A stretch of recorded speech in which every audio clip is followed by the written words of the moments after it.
Mental health in the Black community is the focus of a locally produced independent film premiering this weekend at the Sleeping Giant Film Festival at Sunray Cinema. And I'm joined now by the creative minds behind the film, Far From the Tree, as well as the annual film festival's organizer. Jacksonville-based director Durden Godfrey, welcome. Thanks for being here. Thank you very much for having me. Actor Taurean, welcome. Thank you for having us. I appreciate it. Yeah, it's my pleasure. And Shana, David-Massett, co-owner of Sunray Cinema and 5 Points. Hey, Shana. Hey, Ann. Welcome back. Thank you. So, Durden, what has inspired the plot of this film? Why did you want to tackle this particular topic?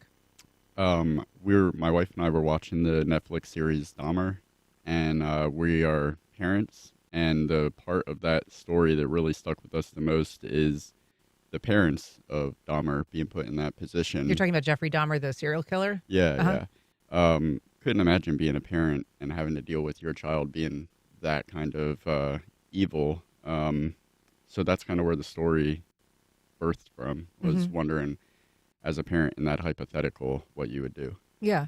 And so, Taurean, you star in this film. Yes, me and my daughter, Jayla Royal, yes. Yeah, which is interesting that you're playing alongside your daughter. This is a story about a father and daughter reaching a crisis. And I don't know that there's a one-for-one with the Dahmer movie, but there is some kind of crisis that occurs. Yes, and of course, the reason why I chose to play the character is because I didn't want anybody else playing that character with my daughter. She's an actress as well, and the dynamic of what we were going to be talking about with mental health in the community, I just felt that it's going to take two talented actors who are seasoned in what they do to dive into that subject and then come back out. And because I've been training her since she's about 3 or 4 years old in acting, I knew she was mature enough to handle it. So I don't want to say I'm the star of the film. I feel like me and her are the stars of the film, but except the community is the real star, because that's what we're shining a light on, is about what we go through and how we see things. How is it sharing the screen with your daughter? How is it communicating with her through that role?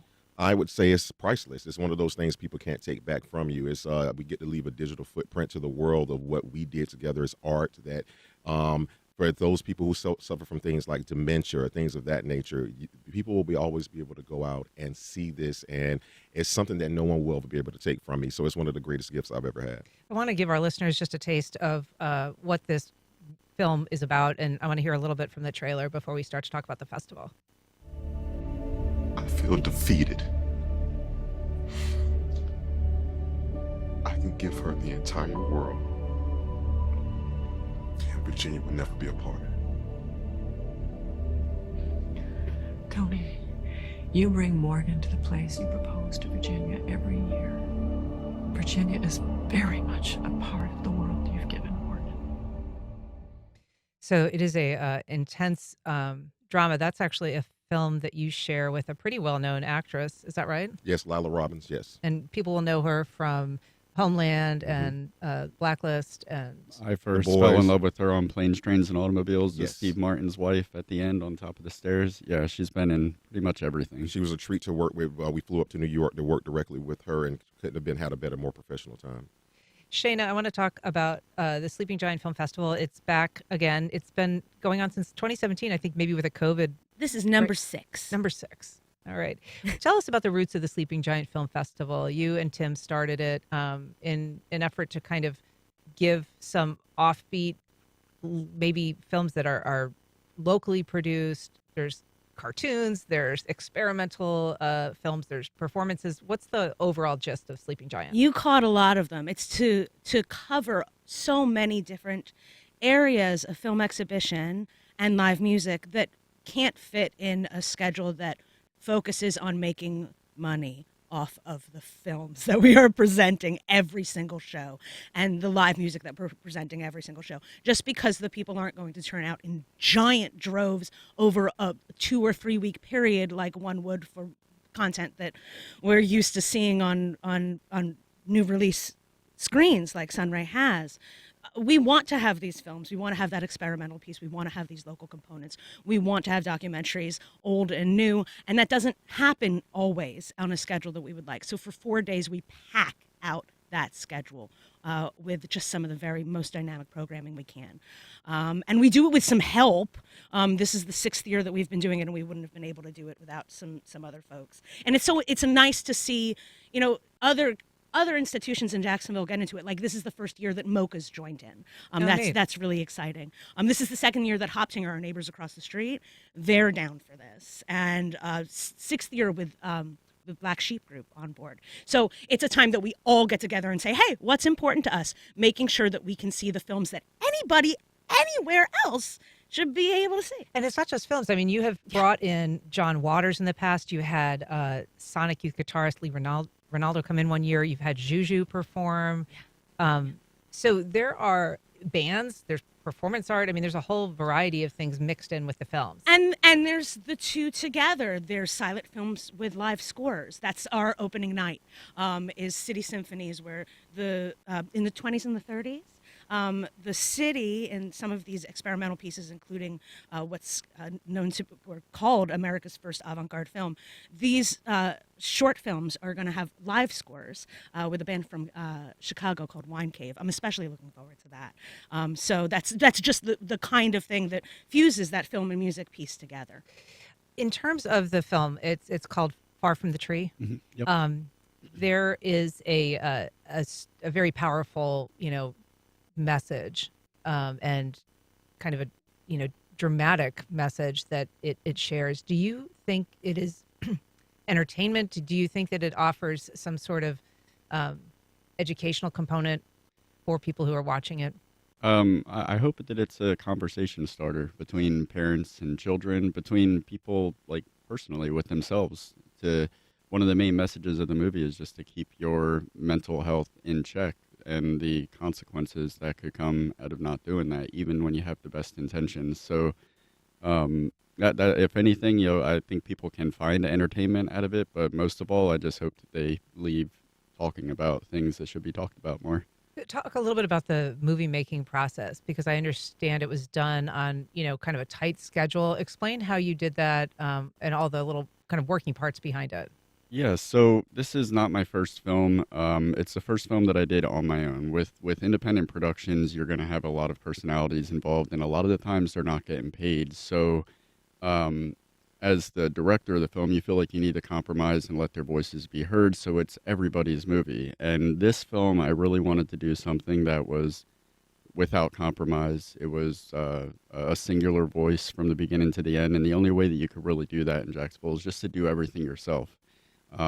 So it was, for the majority of the production, it was myself, it was Royal, it was his daughter, and the three of us are very comfortable. We've worked together before, so there was that intimate dynamic even on the set that I think carried over into the film itself.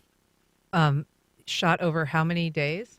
It was a 6-day production, which included a trip to New York City to shoot with Lila. That seems extraordinary. It was taxing, yeah, but it's nice to, God made the whole world, right, allegedly, in 6 days, so I think we could do a film in 6 days, and it just feels really good afterwards to just know that you're done, it's over with, because, doing a film is very, very taxing, not only on the filmmakers, but of the family of the people that are involved. So the quickest you could rip that Band-Aid off, and it is better for everybody, I think. Taurean, talk about that schedule for you as a performer. Well, considering I can do what I call a fake job during the morning, because if you're not doing what you want to do in real life, then it's not your career, it's a fake job. But between the fake job and the real job of me being an actor, director, filmmaker, and a father, it's very taxing, as he said, but it's what I've always wanted to do in life. Anything worth having is worth working for. And again, you're doing something you love. And it's with my daughter. And it's that perfect work-life balance of understanding that we're going to get this thing done in 6 days. And also, we want to set the example to other filmmakers. You don't know what you can do until you do it. You set the time out for it, you stay focused, you fortify your mind, and you get it done. So I'm getting several lessons and done at once. My daughter's seeing how you stick to something and stay focused and see it through. We're showing ourselves we can push ourselves to those limitations, and we're showing big-budget Hollywood films, hey, it doesn't take 6 months to get something right. You do it in 6 days. And so you say that you started training your daughter, J-Lo, very early Yes. as an actress. Yes. Why? And What were you going for there? Well, let's just be honest. I suck at sports, and I don't have a son, so I had to do what I was great at. And it was I just always envisioned it would be me and her, and one day I would be able to leave her something that the world couldn't take from her, so she would always work for herself and be independent. And it's just really what I loved. And it started with her doing, funny enough, Easter plays and making her remember the lines, and going from there and showing her what range is. In the film we did a few years ago, I'm Gonna Kill Someone, this Friday, where she had to play a pretty much psychopath serial killer at that point. Spoiler alert if you haven't seen it. But the point is that, like, people say, aren't you scared to have your daughter take on subjects? Yes, if she hadn't been doing this since she was 3 years old, you build on the character. And I'm self-taught and self-trained from watching movies my entire life and being pushed by this guy for 20 years to play different roles. So we were in our comfort zone. How did you two get to know each other professionally? Oh. Or was it a personal Well, relationship? it was a twofer. For one time through the film Lonely Hearts, that was being shot here in Jacksonville, Florida, once I was an extra in. Not doing an extra anymore, guys. Prices went up. But we did that film Lonely Hearts, and then we were introduced to an intermediary. And then another gentleman by the name of Tarantino Jones. Happy birthday, Tarantino. Happy birthday, Tarantino. Also got us together, and we started filming projects together, and we've been doing this for like 20 years. And so now it's gotten to the point to where we never wanted to be gatekeepers. That's not who we are. We give the knowledge back to the community, and we don't forget where we come from. So it's been an experience, and I think we got about another 20 years in us after this, and we're just going to stop. You all three are from Jacksonville, though, you and your daughter, and Yes. Yeah. And how does that figure into the work that you do?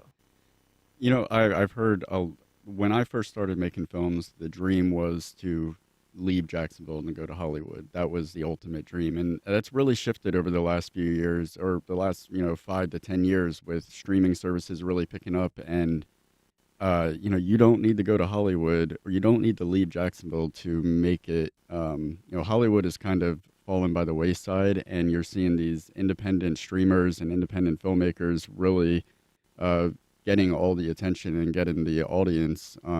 So yeah, I mean, I think the great thing about Jacksonville is that it retains that small town feel while being a big city at the same time, and the close knitness of the community here is everything. And I have to shout out Tim and Sunray Cinema, because through my whole film career in Jacksonville, they've always been a tremendous support to not just myself, but filmmakers in general in this community.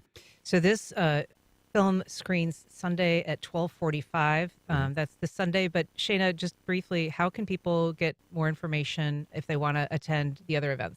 Yeah, sleepinggiantfest.com, sunraycinema.com. If you're used to buying your tickets there, we'll take you right to all of those screenings, or come in and see us, or call us on the phone, and we'll talk you through anything that you want to do, because it is a different experience navigating a whole packed weekend of films that you're like, but I want to see this and this and this, and well, that's the point. Come spend the day with us. Terrific. Well, I'm so glad that you're doing the Sleeping Giant Festival still. It's a terrific event. And thank you so much for being here. Durden, Godfrey, Taurean Royal, Shana, David-Massett, all of you. Appreciate it. Thank you for having us. Thank you.